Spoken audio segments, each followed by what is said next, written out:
and welcome to my homeschool curriculum choice videos. I'm going to do 2 videos where I have this kind of introduction and then we'll break off the grade levels. So I will be sharing the curriculum that we've chosen for 7th grade and 10th grade. So this is the first year that I've had both in secondary school. For those of you who are usually here for my book content videos, I'll be sure to have timestamps below where the history section is, because on the other side of the camera, I have a whole bunch of books that are spread out. And for the curriculum that we've chosen for history, we have a ton of middle grade historical fiction and nonfiction, and high school and adult level historical fiction and nonfiction as well. So there are a ton of book choices. Again, I'll put that timestamp below so that you can just click right to that if that's what you're interested in. I often get a lot of questions about where to get the curriculum, so I'll be sure to link the places that we got this curriculum and all of the links below in the description box so that you're able to kind of track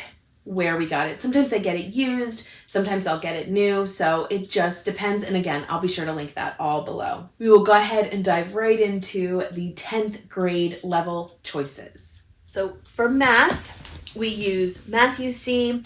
I find the DVDs online, used, usually on eBay. We've got Mr. Demi who teaches math via DVD. They also have online access to instruction as well, but it's very expensive. And since I can find these used, I usually try to use these. I've had pretty good luck on getting DVDs that work used, because it's other homeschool moms. For Algebra 2, which is the 10th grade level math in Math UC, it comes with 2 DVDs, and then it also comes with an instruction manual. This is the biggest instruction manual that we've ever gotten, so it's just, they're getting bigger. The thing that's nice about the instruction manual is if I need to do additional teaching above and beyond what Mr. Demi has done in the DVDs, then I have this to help me. And then even better, it has the answer key in the back. I do have to buy new the student workbook so that's empty. It comes with tests. I do also make sure that the DVDs I'm getting are the current level. He did upgrade them and update them a few years ago, probably longer than I think. Sometimes you might find an older version, and so you want to make sure that you match that. For language arts, we will be doing The Good and the Beautiful. The Good and the Beautiful, fortunately, has high school level language arts. It is basically 10 booklets that have grammar, punctuation, diagramming sentences. It also is, so it's 1 high school credit of English, and then a half a credit of geography and a half a credit of art study and history. It's actually a 2 credit course if you do it in its entirety. There also are course reading credits that are required for English level 2, and so she provides a suggestion of 2 fiction books and then 1 biography. She does give suggestions, but she leaves a place for you to kind of write in your own. So for instance, for 2 of the fiction books, the first book, Otto of the Silver Hand by Howard Pyle, my oldest actually read that for English 1.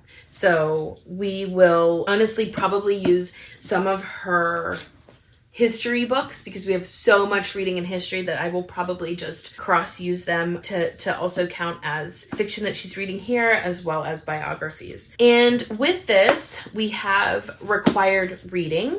In addition to completing the booklets, there's also reading. So we've got Men of Iron by Howard Pyle.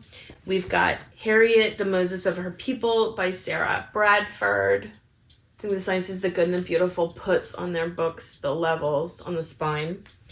We've got, this seems so interesting, Sagebrush Surgeon, say that 3 times fast, by Florence Means.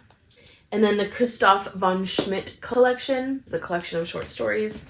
And then The Girl of the Limberlost by Jean Stratton Porter. So I did buy these 3 with the curriculum, but since I already had Men of Iron, I did not order that one. We'll just use the copy that we have. And then I have 2 copies of The Girl of the Limberlost. The other one's, it's right there. So anyway, my oldest will read this book as well. Additionally, we have a way to make it an honors course, and that is to do this booklet. Typically we do this in the summer before we start these. That way we've just got the honors part done. And for 10th grade, it is reading Pride and Prejudice. I'm so excited. I have gotten my daughter a set of Jane Austen books, and so this will be her first book to read. I can't wait for her to read this summer, and then we can watch the movie, and maybe it'll kind of ignite her to read the other ones. Maybe those will be some of the ones that are added here, and then we can watch those movies. So I'm so excited for her to get into the world of Jane Austen. So she will do this honors booklet to make this a 2-credit honors course, which again is one of the reasons why I love The Good and the Beautiful. It just feels very thorough. Additionally, my oldest will be doing Spanish using LifePac. So LifePac comes with these booklets, 10 booklets, and also has discs that you can listen for comprehension that way. And then it also comes with an answer key as well for all of these booklets. We will be joining co-op again this coming year, and my oldest will be doing Spanish 2 in co-op. So we've always just done language here at home, and it's something that I've kind of been feeling like she's ready to be in a class where she's conversing with other people and having to have some dialogue and to talk. We've also considered doing, I think, italki, where you can hire a tutor, a native speaker. And so at some point, whether it's this year or next year, we will probably do that as well. So we can get a little bit into more conversational Spanish, in addition to supplementing with the grammatical part of the conjugating the verbs and what tenses and all of that comes with an actual curriculum. So she will be taking this class in a co-op setting with other teens who are also in that level of Spanish. So it's a new step for us. With having our experience with co-op this year, it was pretty great, and so we've decided to continue it. She's got friends that she wants to continue to hang out with, and so we'll be doing Spanish in co-op using LifePac, and I actually really like this curriculum, so I'm excited to start using this. Next, we are going to be doing chemistry as a family is the goal. So I purchased the Guest Hollow Kitchen Chemistry high school level curriculum. One of the main spines is culinary reactions, the everyday chemistry of cooking. So we will be getting in the kitchen, we'll be making things like marshmallows, for instance. But the thing that's really neat is there is an explanation in here of what is happening on a chemical level. And so it also comes with a lot of other books, and so I've kind of customized it to pick and choose what of this curriculum we are going to do at that high school level. Two of the main spines is what Einstein told his cook and what Einstein told his cook too. So, it's chemicals in the kitchen. We're gonna kind of see how this goes to read together and to pull together chemical reactions and things that are happening in the kitchen, in addition to doing experiments in this enormous Chem C3000 chemistry kit by Thames and Cosmos. So we're going to use a combination of the experiments with what's happening in the kitchen to make a full chemistry high school level course. I will spend the summer kind of reviewing all of this and building a schedule so that we can figure out how to do that. I will be pulling my youngest into the kitchen and into these experiments. This is going to be a thing that both my kids want to do. This actually does come with a booklet that I've looked through that looks very much like a textbook, and so we'll be able to use that also to explain what it is that is happening as far as chemical reactions. So one of the things about the cost for this, it is very expensive. But when I compared this, getting this, doing this at home together as a family, with what it would cost to do at co-op, because we're already going to co-op, and so we thought, well, do we want to also add in chemistry? The chemistry co-op cost was the same as getting this kit. My oldest really expressed an interest in really just doing a lot of experiments. And the way that this co-op is set up, the experiments, I think, would be a little bit limited because you've got a classroom of kids, you're in a rented space, it's not like a typical high school chemistry class with co-op. And so we did a lot of research. I pulled my husband into it, and he's like, I really just think we should just get this. The cost is comparable with doing it in co-op, and this way my youngest can experiment with this as well, and we can just really dive into it. So it was a big family decision to go this route. I'm excited to kind of revert a little bit more back into doing science together as a family. We kind of separated out science this year because of co-op between my oldest and youngest. I'm really just kind of realizing that, you know, having both my kids in secondary school, anything that we can do to kind of learn together again, I think is really where my heart's at. And so we are going to be doing this for science. Lastly, I did want to mention we will use Chemistry FLUXX. I don't know if you've ever heard of FLUXX, but FLUXX is so fun. They have a huge variety of card games. The only one that we have is chemistry. It's actually pretty difficult, but again, I think it will help to solidify the concepts that we're learning in the Good and the Beautiful curriculum, in the kitchen, and in these experiments, and just having it be kind of a fun thing that we would do on a rainy afternoon. Now onto history. So this is everything for both kids. I will separate this out to talk about what my 7th grader is reading, which is mostly what is up here in the top part, versus what my oldest will be reading, which is mostly down here at the bottom. Some of these spines will be for both. So I will start with that so that you can see what the plan is. And then for all of the books, I will do that separately. So what we have chosen is some sort of customized version using Guest Hollow's American history curriculum. Guest Hollow provides an incredible book list in all of their curricula, and they also provide a weekly schedule where it takes all of the resources and divides it out by week. While Guest Hollow is all online, like your book list you have to print out, your schedule you have to print out yourself. It also comes with a workbook that you can print out. The books you have to purchase yourself. The thing that's nice is they do break it out with a schedule so that you don't need to do that. They've also done the research to find really great, what I think are really great book options, reading options. Those are the things that I love about Guest Hollow. What I don't love is their spine, which is A Patriot's History of the United States, is, in my opinion, not bipartisan. I'm really looking for a history curriculum that is bipartisan. I'm going to link a video below in the description box that I found that really explains a view on history that I agree with, which is really trying to get an unbiased view of history to really get at the truth. And if you have a book that is written from a modern conservative perspective, it's not bipartisan. And I understand that A Patriot's History is actually a response to Howard Zimm's, which a lot of people think is too liberal. And so this was a direct response to that book. So what I have decided instead, what used to be Sunlight's history curriculum, and that is A History of Us by Joy Hakim.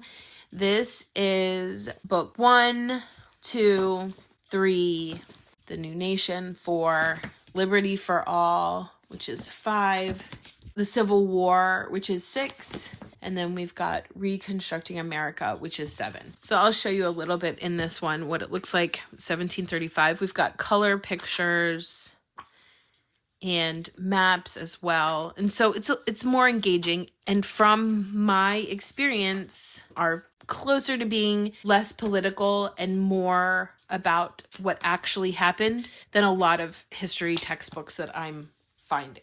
So the plan is somehow to marry Guest Hollow to replace this textbook with this instead and read this together. I've found audio versions of this so that we can all listen to it together and look at it at the same time.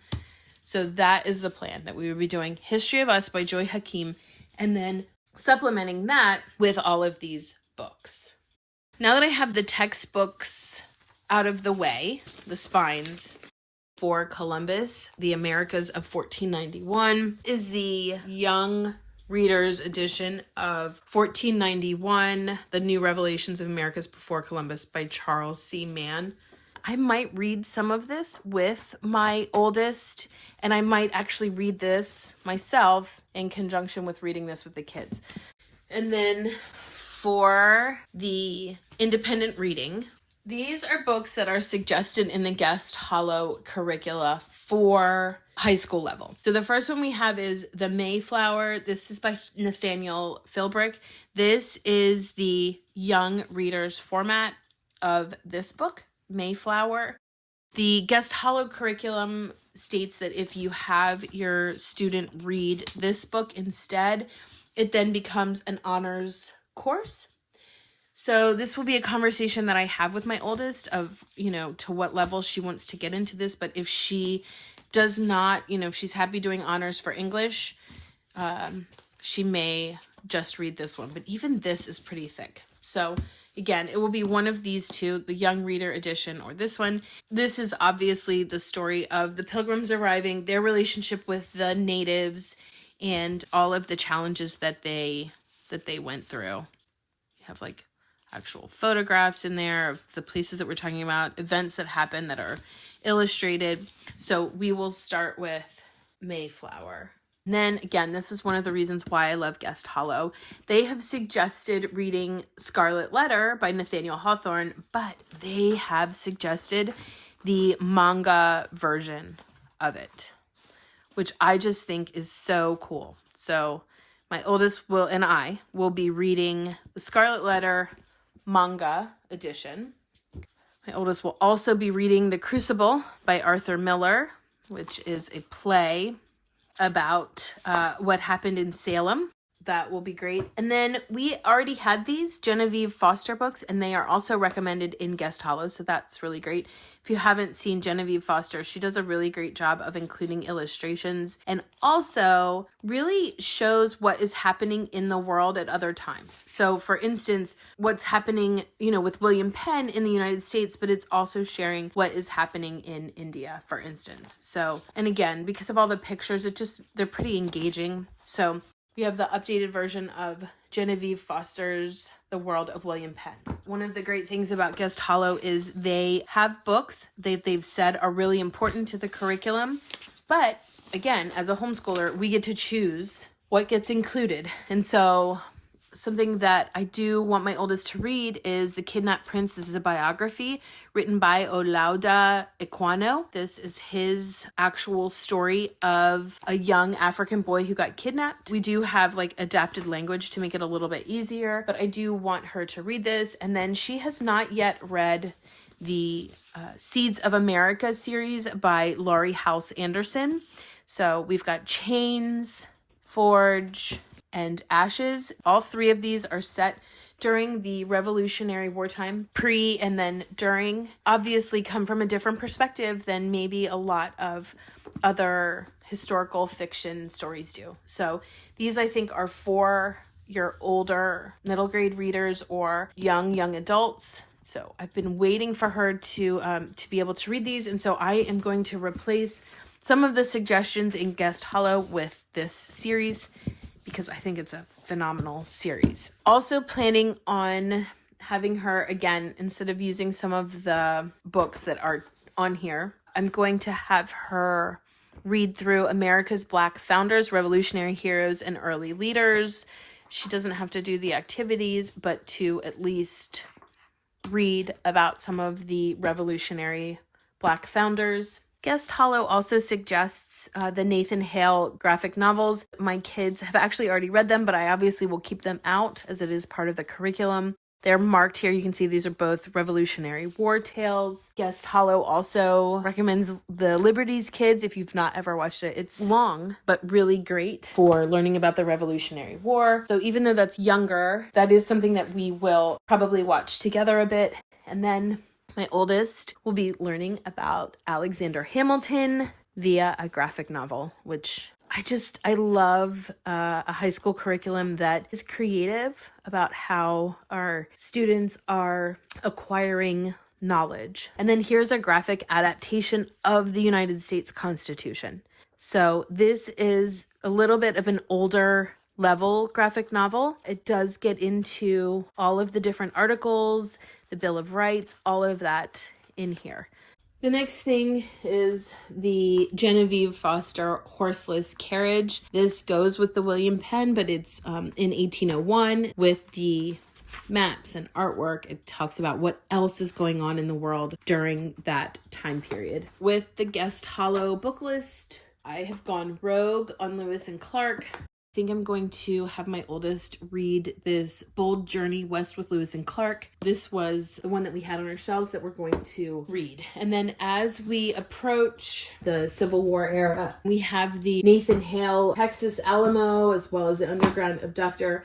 But in addition to that, I am going to have my oldest read Uncle Tom's Cabin. This is suggested in Guest Hollow as a possible book to read. It's not the easiest book to read, so I got a pretty copy that's pretty comfortable so that my oldest will at least enjoy the reading experience itself.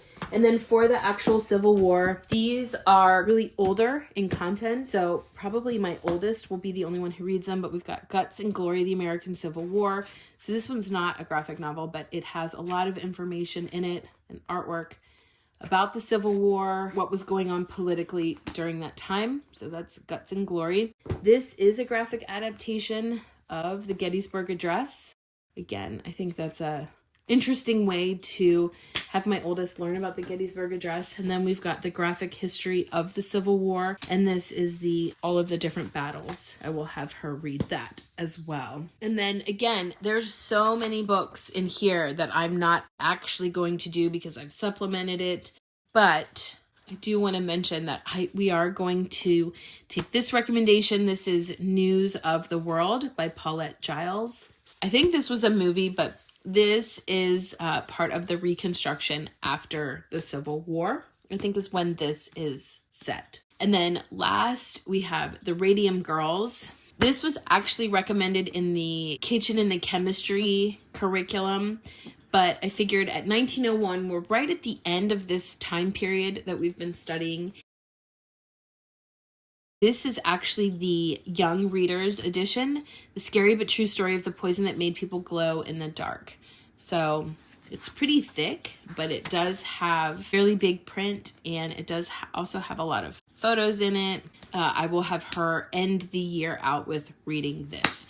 So in addition to reading the books that I've suggested, and if we add in Nathan Hale, we're at almost 24 books for this curriculum. So even with cutting this out, and I've replaced some of them, but really only in response to what was chosen here. It's just a very literature heavy curriculum. So as I'm out and about, I did want to add in a couple of the other ways that we do school outside of the home. And so next year, as I've mentioned, we decided to do co-op classes for Spanish. And then my oldest will also be with friends at lunch. It'll be a great experience and continuity as far as doing some academics outside of the home. And then secondly, for physical education, my oldest will be doing horseback riding lessons, and it's really great. There's a group of them that all take horseback riding lessons together. There's additional hours that get added into that PE credit of learning how to care for the horse and to muck out the barns and feed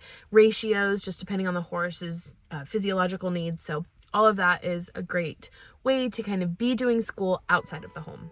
So that, I think, is it.